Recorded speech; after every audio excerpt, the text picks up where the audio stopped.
بسم اللہ الرحمن الرحیم والنجاسۃ ضربان مرئیۃ وغیر مرئیۃ فما کان منها مرئیا فطہارتها بزوال عینہا۔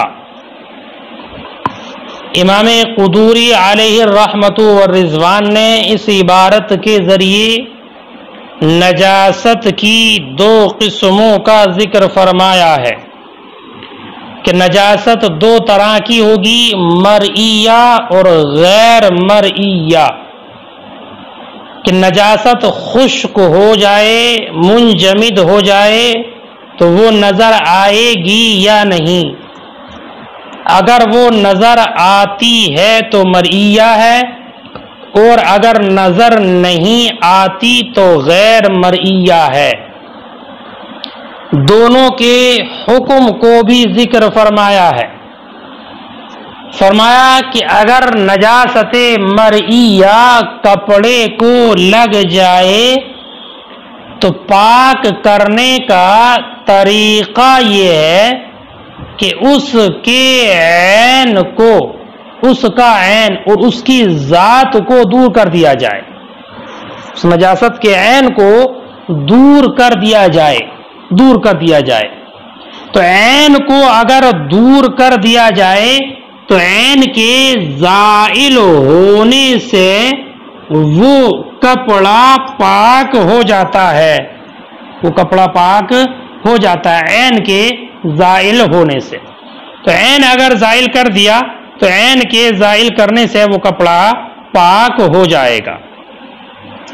تو عین کا زائل کرنا یہ لازم و ضروری ہے اس کپڑے کو پاک کرنے کے لیے، اگرچہ اس کے اوصاف اور رنگ وغیرہ باقی رہ جائیں، بو رہ گئی یا رنگ وغیرہ رہ گیا تو اس سے کوئی حرج نہیں ہے۔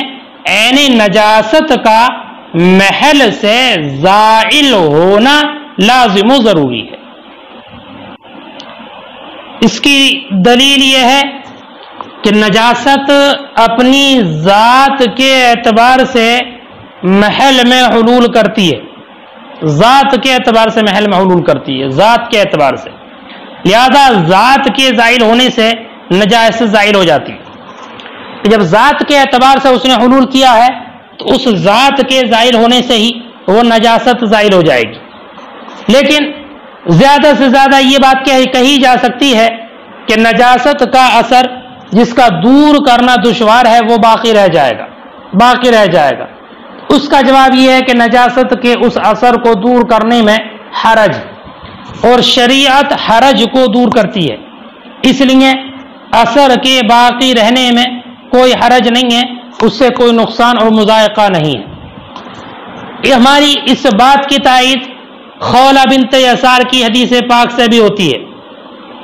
خولہ بنت یسار کہتی ہیں کہ میں نبی اکرم صلی اللہ علیہ وسلم کی بارگاہ میں آئی اور میں نے کہا یا رسول اللہ، میرے پاس ایک کپڑا ہے اور میں اسی میں حیض لاتی ہوں، تو حضور نے فرمایا تو اس پر پانی چھڑک، پھر مل اور اس کو پانی سے دھو ڈال۔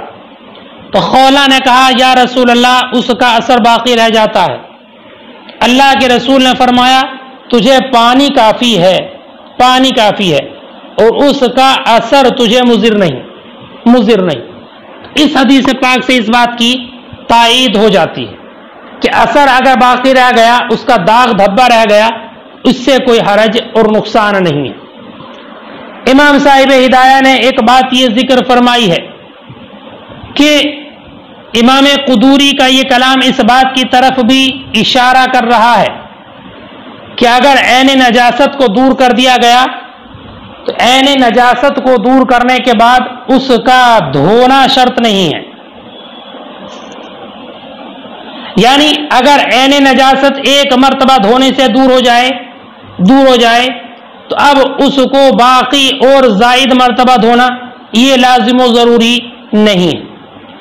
اور اگر نجاست مرئیہ ایک مرتبہ دھونے سے دور ہو گئی تو دوسری مرتبہ اور تیسری مرتبہ دھونا ضروری ہے یا نہیں، اس میں علماء نے اختلاف بھی کیا ہے۔ بعض علماء نے یہ کہا ہے کہ عین نجاست دور ہونے کے بعد 3 مرتبہ دھوئے، اس لیے کہ عین نجاست کے زائل ہونے کے بعد وہ نجاست غیر مرئیہ کے درجے میں ہو گئی.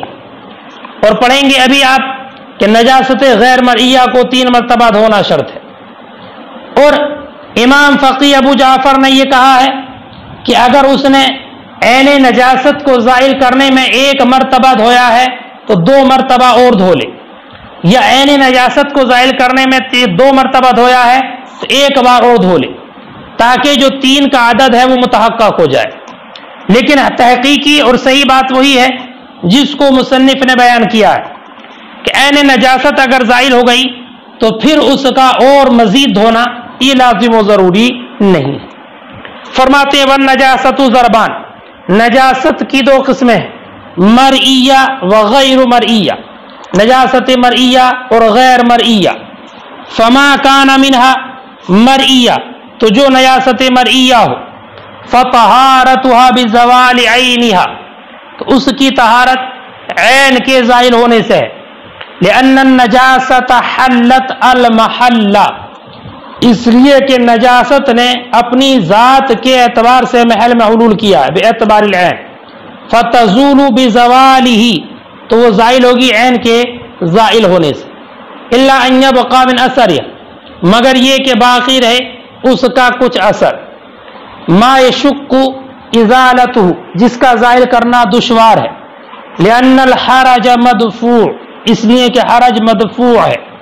وهذا يشير الى انه لا يشترط الغسل بعد زوال العين, اور مصنف کا یہ قول اشارہ کر رہا ہے اس بات کی جانب کہ دھونا شرط نہیں ہے عین کے زائل ہونے کے بعد. وَإِنْ زَالَ بِالْغَسْلِ مَرَّةً وَاحِدَةً, اور اگر وہ زائل ہو گیا, اگرچہ 1 ہی مرتبہ دھونے سے زائل ہو جائے. وَإِنْ زَالَ بِالْغَسْلِ مَرَّةً وَاحِدَةً, اگرچہ وہ 1 ہی مرتبہ دھونے سے زائل ہو جائے. وفی کلام, اور اس میں بعض مشائخ کا اختلاف کلام. وما ليس بمرئي فطهارتها ان يغسل حتى يغلب على ظن الغاسل انه قد طهر. یہاں سے نجاست غیر مرئیہ کا بیان فرماتے ہیں, جیسے کہ پیشاب, شراب وغیرہ. اس کا حکم یہ ہے کہ کپڑے کو اس قدر دھویا جائے کہ دھونے والے کو گمان غالب ہو جائے کہ وہ پاک ہو گیا, یقین ہو جائے, گمان ہو جائے کہ وہ پاک ہو گیا. دلیل اس کی ہے کہ نجاست کو نکالنے اور باہر کرنے کے لیے دھونے میں تکرار ضروری ہے, تکرار. اور نجاست زائل ہونے کا قطعی علم چونکہ ممکن نہیں ہے, یقین سے یہ بات معلوم نہیں ہو سکتی کہ نجاست زائل ہو گئی ہے, تو غالب گمان کا اعتبار کیا جائے گا. جیسے کہ جہت قبلہ کے مسئلے میں غالب گمان کا اعتبار ہوتا ہے کہ اگر کسی انسان پر قبلہ مشتبہ ہو گیا اور کوئی دوسرا بتانے والا بھی موجود نہیں ہے, ایسی صورت میں گمان غالب کر کے, تحری کر کے جس جانب گمان ہو وہی معتبر ہے, وہی اس کا قبلہ ہے. یہاں تک کہ اگر تحری کے بعد اس نے نماز پڑھ لی اور بعد میں پتہ چلا کہ قبلہ دوسری جانب میں تھا, تب بھی نماز صحیح ہے, یہ اعادہ نہیں ہوتا ہے. اور امام صاحب ہدایہ یہ فرماتے ہیں کہ فقہاء اکرام نے گمان غالب کا اندازہ 3 مرتبہ دھونے سے لگایا ہے, 3 مرتبہ, اس لیے کہ 3 مرتبہ دھونے سے غالب گمان حاصل ہو جاتا ہے, غالب گمان حاصل ہو جاتا ہے. لہذا آسانی کے لیے ظاہر سبب یعنی 3 مرتبہ دھونے کو ہی اس کے قائم مقام کر دیا گیا, اور یہ حکم لگایا ہے کہ 3 مرتبہ دھونا ضروری ہے. اور اس بات کی تائید اس حدیث سے بھی ہوتی ہے جو آپ نے پڑھی, حدیث مستيقظ من منامی, نیند سے بیدار ہونے والی حدیث. کہ حدیث پاک میں ہے اذا استيقظ احدكم من منامی فلا يغمسن يده في الاناء حتى يغسلها 3 فانه لا يدري اين باتت يده. یہ حدیث آپ نے وہاں قبل میں پڑھی. تو اس حدیث میں نجاست موہومہ کی وجہ سے ہاتھ کو 3 مرتبہ دھونے کا حکم ہے. یعنی ہو سکتا ہے کہ سونے میں حالت نوم میں ہاتھ پر نجاست لگ گئی ہو, تو اس نجاست کے لگنے کا صرف وہم ہے, تو وہم کی بنیاد پر 3 مرتبہ دھونے کا حکم دیا گیا. تو جہاں پر نجاست یقینی طور سے لگی ہوئی ہے وہاں پر بدرج اولا 3 مرتبہ دھونے کا حکم ہوگا، اور ہر مرتبہ اس کو نچوڑنا بھی لازم و ضروری ہوگا۔ فماتی غما لیس بمرئی، اور وہ جو مرئی نہیں ہے، فطہارتها ان یغسل، تو اس کی طہارت یہ کہ اس کو دھوئے، حتی یغلب علی ظن الغاسل، یہاں تک کہ دھونے والے کے گمان پر غالب ہو جائے انہ قد طہر، کہ یہ پاک ہو چکا ہے۔ لأن التکرار لا بد منہ للاستخراج، اس لیے کہ اس کو نکالنے کے لیے تکرار ضروری ہے۔ ولا يقطع بزوال، اور اس کے زائل ہونے کا یقین نہیں ہو سکتا۔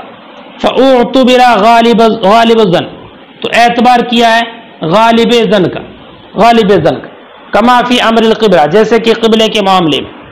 وانما قدروا بالثلاث، اور اس کو مقدر کیا 3 سے، لأن غالب الظن یحصل عندہ، اس لیے کہ ظن غالب اس وقت حاصل ہو جاتا ہے۔